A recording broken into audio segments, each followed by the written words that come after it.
Assalamualaikum warahmatullahi wabarakatuh. Suatu hari, saya sedang asik belajar cara mengelola keuangan. Saya membaca berbagai strategi tentang investasi, bagaimana cara membangun aset, dan bagaimana Islam mengajarkan kita untuk tidak boros tapi tetap produktif secara finansial. Tapi, di tengah-tengah pembelajaran itu, ada satu komentar yang membuat saya berhenti sejenak. Buat apa uang banyak-banyak? Lebih baik menjadi orang biasa saja, yang penting tidak menjadi budak uang.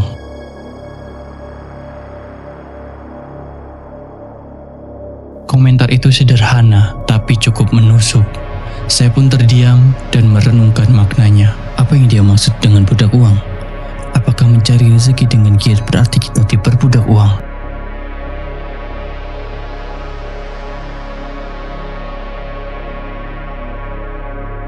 Jika begitu, bagaimana dengan Nabi Muhammad yang juga seorang pedagang sukses?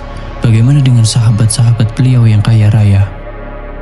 Semakin saya pikirkan, semakin saya sadar bahwa ini adalah pertanyaan yang lebih besar dari sekedar uang dan harta. Ini adalah tentang bagaimana manusia memandang dunia, bagaimana kita menempatkan uang dalam kehidupan kita, dan apakah kita yang mengendalikan harta atau justru harta yang mengendalikan kita.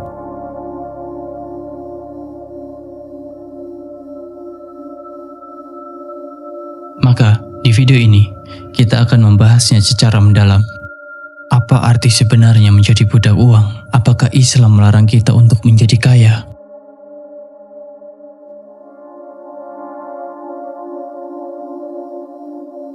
Bagaimana kita bisa mencari rezeki tanpa kehilangan arah?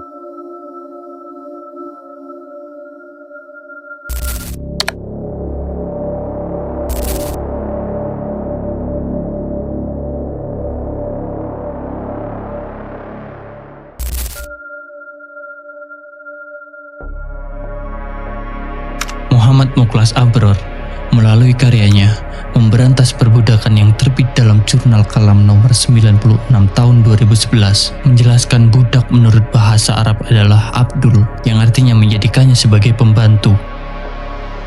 Budak atau hamba sahaya adalah orang yang berada dalam tawanan musuh, yang penawanya dapat berbuat semaunya, atau orang yang bernasib sebagai benda yang diperjualbelikan. Disebutkan dalam Ensiklopedia Islam karya Abdillah F. Hasan, selain Abdul, istilah yang digunakan untuk menyebut budak antara lain Amat, Rakoba, Jariyah, Rikob, dan Aman. Abdul disebut juga dengan Abid, yang artinya hamba sahaya atau budak yang kehilangan kemerdekaannya. Sayyid Qutb dalam buku Beberapa Studi Islam mendefinisikan budak adalah orang yang diselamatkan oleh keadaan situasi ekonomi dari perbudakan, tetapi mereka malah memilih menjadi budak. Mereka saling berebut pintu tuannya, berdesak-desakan, dan memberikan jasa. Bahkan, mereka sendiri yang meminta diletakkan belenggu di tengkuknya dan rantai di kakinya. Mereka memilih menjadi budak karena jika mereka dimerdekakan, maka mereka akan tersesat dalam lautan kehidupan manusia dan terlunta-lunta dalam keramaian masyarakat. Dapat disimpulkan bahwa budak yang dimaksud oleh Sayyid Qutb adalah orang yang meminta dirinya untuk diperbudak.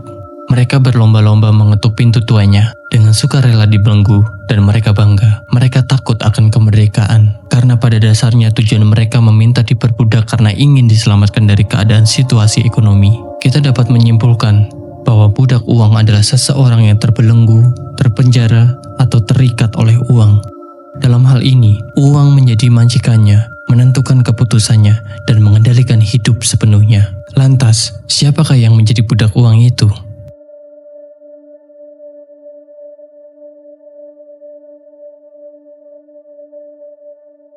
Saya ingin mengajak Anda untuk berpikir dan merenung, apakah saya, Anda, dan kita semua adalah salah satunya. Mari kita mulai dengan sebuah pertanyaan sederhana. Coba pikirkan angka tabungan, waktu yang Anda miliki, dan kondisi saat ini. Bayangkan suatu hari ibu Anda tiba-tiba jatuh sakit, atau anak Anda, atau saudara Anda. Apakah Anda memiliki cukup uang untuk segera membawa mereka ke rumah sakit tanpa harus meminjam atau meminta bantuan orang lain? Jika jawabannya tidak, mari kita lanjutkan ke pertanyaan berikutnya. Jika mereka sakit, Apakah Anda memiliki waktu luang untuk menemani mereka? Ataukah pekerjaan Anda memaksa Anda untuk tetap bekerja? Karena jika Anda libur, maka pendapatan Anda akan berkurang. Jika suatu hari Anda ingin pergi ke suatu tempat untuk sekedar merenungkan diri atau berkumpul dengan keluarga, apakah Anda bebas pergi? Atau harus mengurus izin cuti yang belum tentu disetujui? Jika Anda lelah dalam bekerja, bisakah saat itu juga Anda beristirahat? Atau Anda harus terus bekerja walaupun lelah? Jika Anda ingin khusyuk beribadah, apakah pikiran Anda masih terganggu oleh cicilan yang belum terbayar, oleh hutang yang terus menumpuk? Apakah Anda bisa tidur nyenyak setiap malam? Atau justru gelisah, bertanya-tanya bagaimana cara mencari makan untuk esok hari? Sekarang, mari kita pikirkan lebih dalam. Bukankah kondisi seperti ini memaksa Anda untuk terus bekerja tanpa henti, hanya untuk memenuhi kebutuhan dasar Anda? Bukankah ini seperti rantai tak terlihat yang mengekang hidup kita? Bukankah ini yang membuat kita tidak benar-benar memiliki kendali atas waktu, tenaga, bahkan pikiran kita sendiri?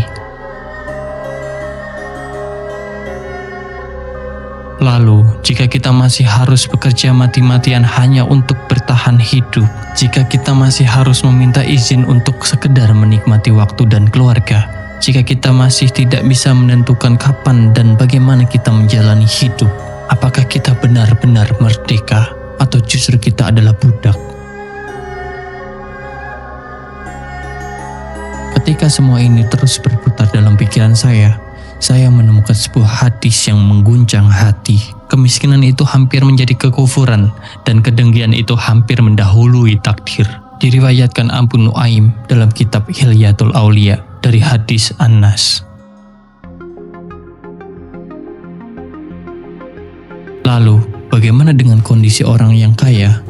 Apakah justru orang kayalah yang diperbudak oleh uang, seperti persepsi pada banyak orang? Bagi orang kaya sejati, uang bukan lagi kebutuhan seperti kebanyakan orang memandang uang, melainkan hanya alat yang mereka gunakan. Orang dengan mental kaya memahami bahwa uang adalah sarana untuk mencapai kebebasan dan memberikan dampak yang lebih besar. Mereka tidak bekerja hanya demi uang, tetapi mereka membuat uang bekerja untuk mereka. Mereka melihat uang sebagai kendaraan untuk mencapai tujuan lebih besar, baik itu kebebasan waktu, pengaruh sosial, atau kontribusi bagi masyarakat. Orang kaya tidak takut akan menjadi miskin ketika mereka dalam posisi yang kaya. Kalaupun mereka kembali miskin dan mengalami kebangkrutan, mereka akan kembali kaya dalam waktu yang singkat, karena mereka memiliki pengetahuan untuk kembali ke keadaan yang semula. Perbedaan utama antara orang kaya dan mereka yang terus-menerus berjuang secara finansial sampai tipes adalah bagaimana mereka memandang dan menggunakan uang. Orang miskin seringkali melihat uang sebagai sesuatu yang harus dikejar dan dihabiskan, sementara orang kaya melihatnya sebagai alat yang harus dikelola dan dialirkan ke tempat produktif. Sebagai contoh, ketika seseorang dengan mental miskin mendapatkan uang lebih, mereka cenderung langsung membelanjakannya untuk kebutuhan hidup. Sebaliknya, orang kaya akan menginvestasikan uang tersebut dalam aset yang dapat menghasilkan lebih banyak uang di masa depan.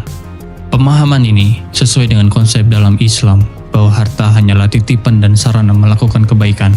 Rasulullah sendiri adalah seorang pedagang sukses, tetapi beliau tidak diperbudak oleh harta. Sebaliknya, beliau menggunakan kekayaannya untuk membebaskan budak, membantu fakir miskin, dan mendukung dakwah Islam. Celakalah hamba dinar, celakalah hamba dirham, celakalah hamba kain sutra, dan celakalah hamba pakaian mewah. Jika diberi, ia senang. Jika tidak diberi, ia marah. Hadis riwayat Bukhari nomor 2887.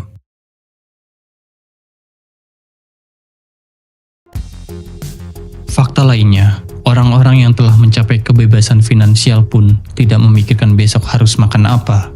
Ketika mereka, ibu, atau anaknya sakit, mereka tak harus bekerja, karena uanglah yang bekerja untuk mereka. Ketika mereka lelah, mereka bebas beristirahat. Ketika mereka ingin beribadah ke Mekah, mereka bisa berangkat kapanpun mereka mau.